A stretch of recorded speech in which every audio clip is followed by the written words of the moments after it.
অন্ধকারেও আপনার মুখ জোনাকির মতো জ্বলজ্বল করবে এমন কোনো ফেস ক্রিম যদি বাজারে আসে, আপনি কি তা মুখে মাখবেন? 1920-এর দশকে যখন বিজ্ঞানী মেরি কুরি রেডিয়াম আবিষ্কার করেন, তখন গোটা বিশ্বে এটি নিয়ে এক উন্মাদনা তৈরি হয়। মানুষ ভাবতো এর ভিতরে প্রাকৃতিক আলো ত্বককে চির যৌবনা আর উজ্জ্বল করবে।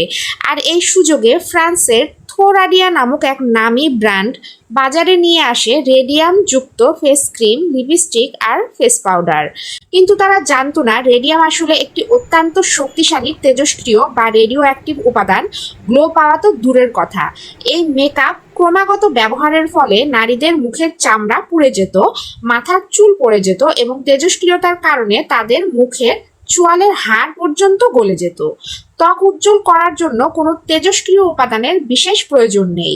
আধুনিক সায়েন্টিফিক স্কিন কেয়ারে আমরা জানি ভিটামিন সি, আলফা আরবুটিন বা রেটিনলের মতো নিরাপদ ও ল্যাব টেস্টের উপাদান ব্যবহার করেই ত্বককে কোনো ক্ষতি ছাড়া প্রাকৃতিকভাবে উজ্জ্বল ও প্রাণবন্ত রাখা যায়।